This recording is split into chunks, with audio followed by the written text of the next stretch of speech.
Assalamualaikum warahmatullahi wabarakatuh. Baiklah, sekarang kita akan membahas bab selanjutnya, yaitu pembahasan tentang e-bisnis dan e-commerce. Ya, mungkin perdagangan ini kita sekarang sangat diminati ya tentang e-bisnis dan e-commerce, yaitu perdagangan secara online ya. Nah, sekarang selain e-bisnis, kita harus tahu dulu apa sih yang dikatakan dengan bisnis. Bisnis sendiri adalah sebuah aktivitas produksi, jual beli, pemasokan dan pendistribusian barang atau jasa untuk mendapatkan umpan balik yang bersifat komersial. Jadi bisnis itu berarti sebuah aktivitas jual beli ya yang memang tujuannya komersil ya atau mendapatkan laba. Nah, jenis-jenis dari aktivitas bisnis antara lain bisa dalam bentuk pemasokan bahan baku atau jasa ya, produksi barang, pendistribusian barang atau jasa kepada konsumen. Ada transaksi jual beli yang biasanya kita lakukan adalah transaksi jual beli ya, pemasaran, pelayanan atau servis ya, kegiatan operasional dan manajerial di internal perusahaan, pembinaan hubungan baik dengan para stakeholder. Stakeholder itu adalah para pemangku pimpinan dalam perusahaan ya. Jadi stakeholder itu yang berkepentingan di dalam keputusan perusahaan. Pembelajaran bisnis. Nah, ini jenis-jenis aktivitas dari bisnisnya sendiri. Nah, kemudian apa sih yang disebut dengan e-bisnis dan e-commerce? Ya, e-bisnis adalah lebih luas dari e-commerce. Jadi e-commerce itu perdagangan secara online gitu ya. Dan di dalam cakupannya adalah atau kalau kita artikan sebagai tingkatan sistem, berarti e-commerce sebagai sistemnya, sedangkan e-business adalah sebagai suprasistem.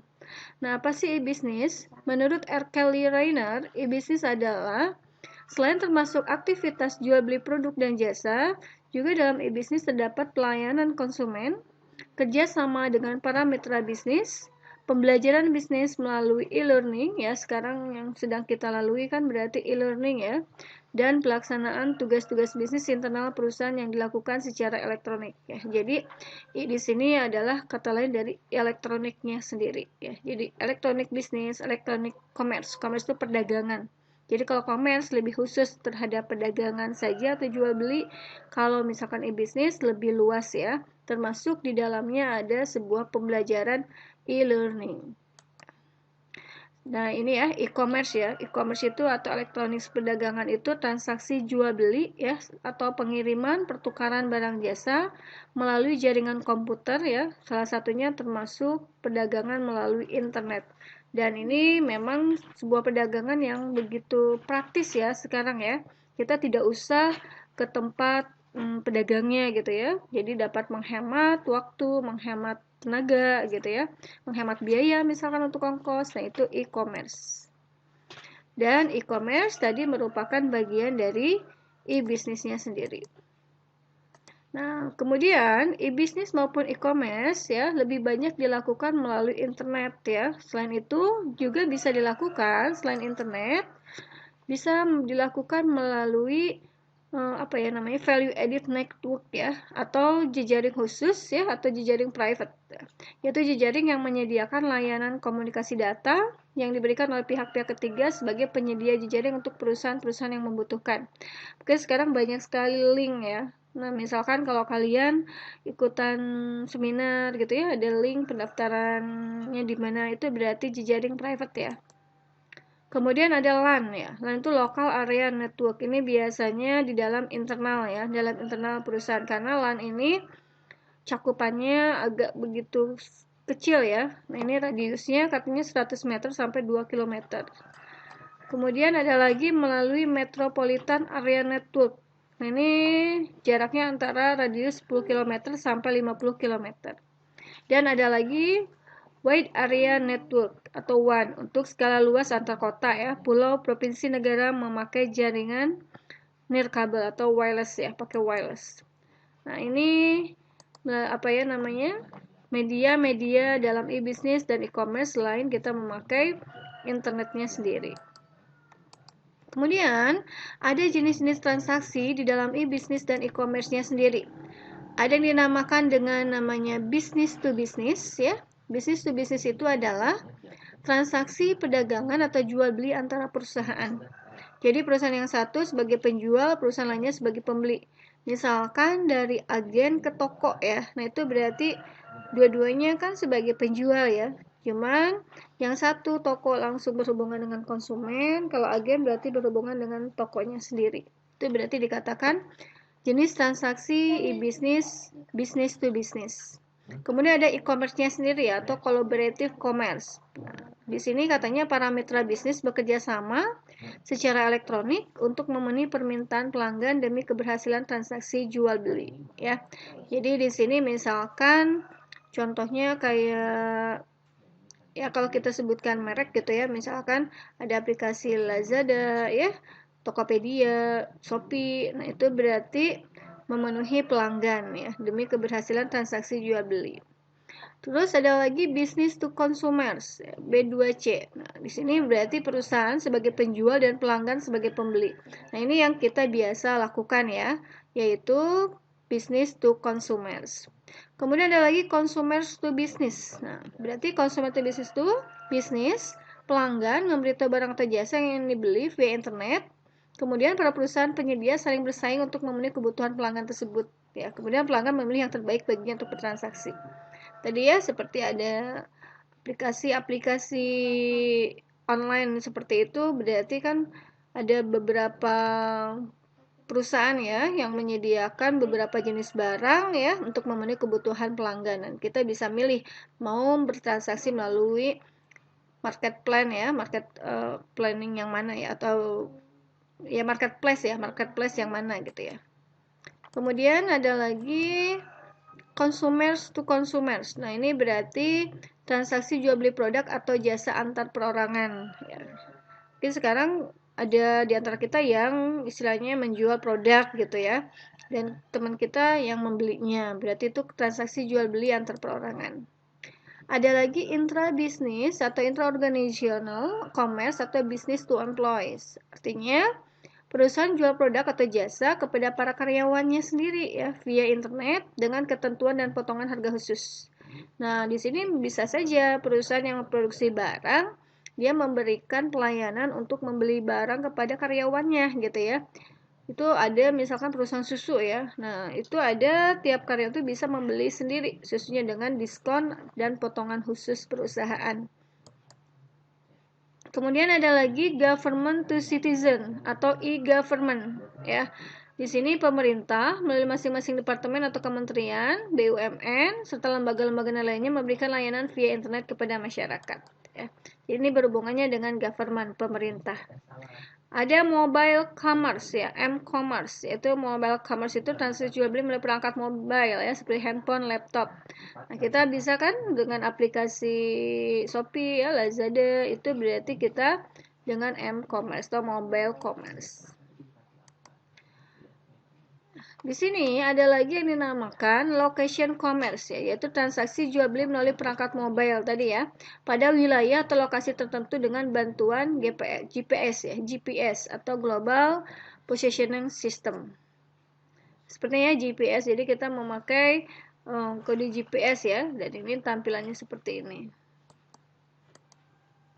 Ada beberapa faktor yang diperhatikan pada aktivitas business to consumer ya. Jadi artinya ketika penjual menjual produknya kepada konsumen. Ini jenis bisnis B2C yang biasa kita lakukan. Katanya, faktor yang perlu diperhatikannya membuka peluang semakin banyak produk dan jasa yang dapat dikirim secara digital. Ya, baik itu software, ya, film, pulsa, jasa pembuatan business plan. Kemudian para konsumen pun akan semakin banyak yang termotivasi ya untuk mengikuti tren perkembangan mencoba transaksi yang cepat, mudah, dan hemat. Ya memang kan salah satu e-commerce sendiri adalah tujuannya bagaimana kita dapat bertransaksi secara efektif, efisien ya, dan cepat gitu ya. Kemudian cepatnya proses komunikasi dalam bertransaksi semakin memotivasi para produsen untuk meningkatkan jenis, jumlah, serta keunikan cara dalam transaksi digital. Jadi sekarang itu semakin banyak inovasi-inovasi yang dilakukan oleh produsennya sendiri ya, sehingga dapat menarik ya para konsumen untuk melakukan transaksi secara digital atau e-commerce-nya sendiri.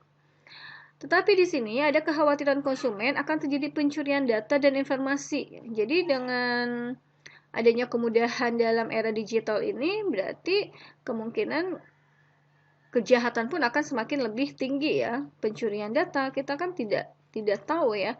Tidak tahu istilahnya siapa sih orangnya atau gimana ya, karena dunia digital ya, maka di sini terjadi kejahatan yang lebih besar. Kekhawatiran ini dapat dihilangkan dengan bukti sistem terpadu. Nah, berarti harus ada pengamanan informasi yang canggih ya, yang disediakan oleh e-commerce-nya sendiri. Kemudian prosedur atau kebijakan mengenai tata cara bertransaksi harus dibuat seimbang antara sisi kemudahan, kenyamanan, fleksibilitas dan sisi keamanannya. Ada beberapa komponen ya untuk mengaplikasikan e-commerce sendiri. Komponennya salah satunya adalah perlu infrastruktur ya. Infrastruktur teknologinya ya, untuk e-commerce ada hardware-nya, software ya, network atau yang dinamakan dengan iOS ya, ditambah manajemen database. Kemudian ada masyarakat sebagai penggunanya ya, yang berkepentingan dalam perdagangannya, ada peraturan atau kebijakan ya. Kemudian ada marketing pemasarannya, ada layanan pendukung ya seperti layanan PO ya, purchase order, di situ ada pemesanan, kemudian ada layanan teknologi informasi seperti pembuatan kelengkapan kontennya sendiri, dan ada mitra bisnis ya. Jadi e-commerce atau pedagang e-commerce sendiri dia akan melakukan sebuah mitra bisnis ya, yang berhubungan dengan produknya sendiri ya. Atau artinya kita misalkan mau belanja di Shopee ya, belanjanya baju, berarti si toko yang di Shopee-nya sendiri dia punya mitra bisnis dengan pemasok ya produk yang dijual di tempat tersebut. Kemudian ada lagi pertukaran barang secara online. Ya, jadi di sini ada barter ya secara online atau namanya electronic bartering. Pertukaran secara online sendiri adalah pertukaran barang atau jasa antar individu atau antar organisasi secara online tanpa transaksi keuangan. Ya, misalkan kita mau beli handphone itu bisa ditukarkan dengan handphone yang lama gitu ya. Apakah nanti pertukarannya menambah cash atau tidak? Itu berarti pertukaran secara online. Kemudian di sini ada customization in e-commerce. Artinya ketika kalian misalkan membeli sebuah barang ya dalam sebuah perdagangan secara elektronik, apa sih prosedurnya seperti apa gitu ya. Di sini ada log on tonight. Jadi kalian misalkan mengklik ya atau membuka perusahaan produk yang akan kita beli ya. Kemudian seperti biasa kita akan mengidentifikasi ya produknya apa gitu ya, berhubungan dengan size ya, ukuran, terus karakteristik dari produknya sendiri. Kemudian kita akan order ya, memesan, kemudian saat pemesanan berarti akan ada sebuah pembayaran ya, baik itu pembayarannya melalui transfer atau COD gitu ya. Kemudian nanti akan ada pengiriman ya, dan sales arrive ya. Artinya penerimaan barang terhadap konsumennya sendiri. Ini sistemnya ya, sistem perdagangan e-commerce. Ada sebuah masalah ya, masalah manajerial dalam e-business dan e-commerce. Masalahnya, ketika penerapan elektronik commerce berdampak perubahan yang sangat besar pengaruhnya bagi perusahaan, sehingga banyak mengubah cara bisnis yang biasa dilakukan secara konvensional atau tidak online. Ya, artinya ketika misalkan konvensional cara bisnisnya dengan tatap muka gitu ya, atau dengan istilahnya langsung ketemu dengan penjual pembeli, berarti kan udah jelas ya penjualnya siapa, pembelinya siapa gitu ya. Nah, itu akan merubah gitu, dalam e-commerce itu akan mengubah bagaimana sih kita akan melihat karakteristik dari penjual dan pembeli.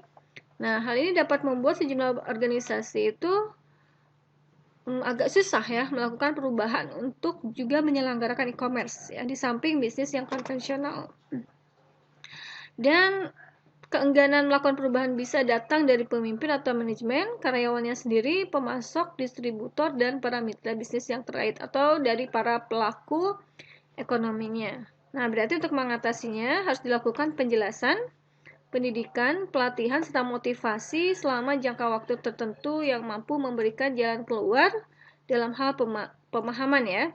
baik itu terhadap e-bisnis dan e-commerce-nya sendiri. Jadi, adanya sebuah pemahaman bagaimana sih prosedur dalam melakukan sebuah e-bisnis dan e-commerce. Serta konsumen ya atau serta produsen harus memberikan sebuah keyakinan gitu ya bahwa e-commerce itu sebuah transaksi yang secara aman. Kemudian lagi, e-commerce memerlukan pengembangan sistem informasi menjadi terintegrasi, sehingga perlu dibuatlah integrasi antara database, ya, software, hardware, serta jejaringnya, juga integrasi yang terdivisi, terutama sejumlah divisi yang terkait langsung. Ya, misalkan harus ada koordinasi dengan bagian penjualannya, bagian gudang, bagian produksi. Jangan sampai kita misalkan di dalam karakteristik produk itu kita memunculkan ya karakteristik produk seperti ini bahannya ini ternyata berbeda gitu. Itu kan berarti akan membuat sebuah kekecewaan kepada konsumennya. Nah, jangan sampai terjadi seperti itu. Kemudian lagi, ada lagi masalahnya terjadinya kekurangan tenaga pelaksana yang memiliki keahlian lengkap dalam pengoperasian e-commerce-nya sendiri. Dan alasan tersebut membuka peluang bagi perusahaan untuk menyerahkan penyelenggaraan e-commerce kepada pihak ketiga. Jadi nanti istilahnya pemasok itu akan menyerahkan kembali kepada pihak ketiga atau yang dinamakan outsourcing-nya sendiri. Ya. Nah, di sini ada beberapa perdagangan secara e-commerce ya. Kalian bisa membeli sebuah produk yang bisa kalian inginkan. Ya. Nah, ini juga sama ya. Nah, di sini apabila kita lihat ya, ada sebuah pengembangan presentasi electronic commerce sales ya dengan industri ya. Artinya dengan segmen industrinya sendiri. Nah, di sini terlihat seperti ini ya. E-commerce dari total penjualan e-commerce ya. Dari transportation ya, motor vehicle, obat-obatan, travel gitu ya. Yang paling besar itu katanya dalam segi transportation equipment manufacturing ya, sebesar 46%. Nah, tadi ya dengan adanya e-commerce sendiri ada sebuah network ya yang dinamakan IOS ya, atau IOS sendiri singkatan dari Interorganizational System. IOS atau yang disebut networking sendiri, sistem informasi berbasis web ya, yang menghubungkan beberapa perusahaan untuk kepentingan kerjasama dan koordinasi bisnis yang lebih efektif dan efisien. Manfaat IOS itu dapat mentransmisikan pertukaran dokumen, pesan, pembayaran. Kemudian dapat meningkatkan efektivitas dan efisiensi komunikasi bisnis, meningkatkan kualitas hubungan baik dengan para mitra bisnis, dan meningkatkan pelayanan kepada konsumen. Ya, demikian pembahasan tentang e-commerce ya. Selain ini tadi ini juga udah diperjelas ya jenis produk dan jasa dalam transaksi e-commerce. Ada digital product, ada physical product ya. Digital itu berarti kayak penjualan software ya, film, buku, album foto ya. Kalau physical berarti secara fisik ya. Penjualan baju, sepatu. Nah, ini jenis produk dalam e-commerce-nya sendiri. Oke. Demikian pembahasan tentang e-bisnis dan e-commerce. Apabila ada yang kurang dipahami, silakan untuk ditanyakan. Terima kasih. Wassalamualaikum warahmatullahi wabarakatuh.